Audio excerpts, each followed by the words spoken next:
What's up, guys? Welcome back to GoldClassGaming. Today I'm here with another video. Today I'm going to be talking about what are, in my opinion, the top 5 best hand traps of the January 2019 format. So we've had, we've had numerous hand traps released throughout time now. It's actually last year. Last year was a pretty good year for hand traps. But overall, I think in this format, there's kind of some interesting. There's some level of like interesting choices that I think are the 5 best hand traps. So we'll start at number 5, where I have Effect Veiler. Veiler has been out for several years now, but still managed to kind of creep its way onto these lists.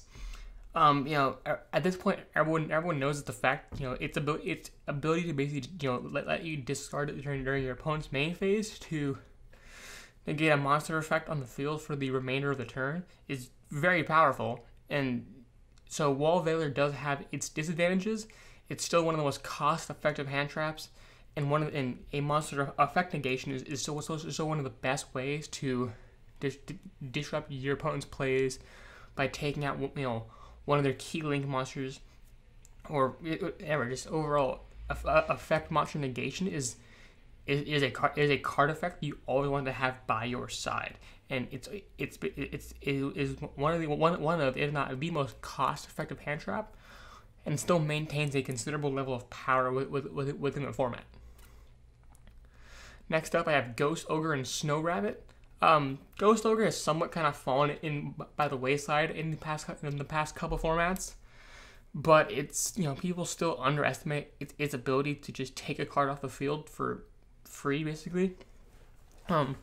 People tend to look at this card as a 1-for-1. Your opponent activates the monster effect, and you discard Ghost Ogre, and then just destroy that card, and that's a 1-for-1. And while that technically is the truth on paper, the reality is, like, potentially, if you use Ghost Ogre on a Link 3 or a Link 4, I mean, sure, you only destroyed that one monster, but then also made your opponent waste all the cards or all the monsters they used to create that Link 3 or Link 4. If your opponent makes a Laurel Sword Dragon and then enters the battle phase and then attacks your monster, uses the effect to gain half its attack, and you Ghost Ogre it, you've now made them waste every monster they use to link climb into Laurel Sword Dragon. So it actually, in my opinion, if it's used correctly, it's actually way better than a 1-for-1. It's just one of those cards that when someone uses it the right way and uses it at a smart time, it can absolutely change the entire course of the game. So that, I think, makes Ghost Ogre deserve its spot at number 4 on my list. At number 3, I have Ghost Belle and Haunted Mansion. Ghost Belle was actually pretty underutilized and underrated when it first came out back in May of 2018. But in the past couple of formats, it's really come to kind of stake its claim in decks everywhere. Especially in last format, we really saw it have some level of like breakout success. We saw more and more decks start running it and start playing it, because if you look at the card, like as Yu-Gi-Oh gets faster and faster, a deck's ability to recover cards from its graveyard will become a more and more important ability for a deck to have. And when it comes to recovering cards from the graveyard, Ghost Belle is the hand trap answer to that. An effect that negates almost any effect that would cause a card to leave the graveyard is great at slowing down your opponent's ability to both recycle and recover resources. So it puts your opponent, it can sometimes stop your opponent from extending their combos even further, because you've locked them out of getting cards back to their hand to then keep comboing even further. And also just being able to stop revival cards like Soul Charge is an extremely powerful effect to have.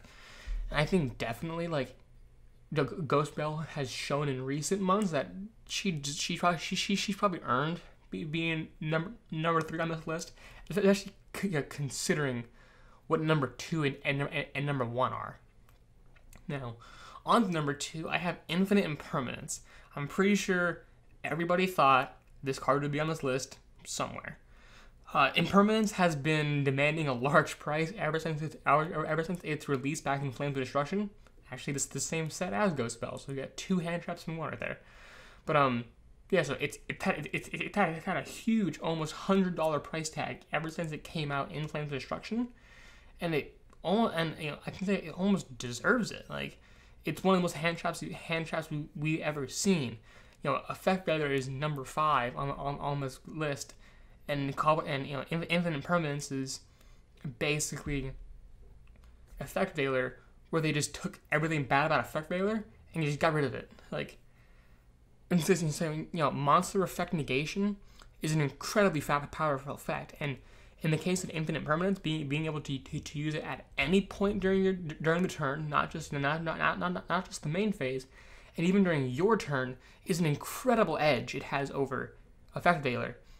And being able to both disrupt your play disrupt your opponent's plays by using Infinite Impermanence on a card like Gossip Shadow, or any Electromite, and any or Summon Sorceress, etc. Just some kind of card that has really stopped your opponent dead in their tracks, or even being able to use it at the start of your turn to negate the effect of a card like Thunder Dragon Colossus or Nightmare Griffin, just like a card effect that you don't want to deal with at the time, or for the rest of your turn.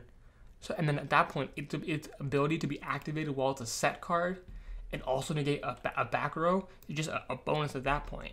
And also, being a trap card, instead of a monster you discard, your opponent is unable to respond with a Call by the Grave to stop your Infinite Impermanence.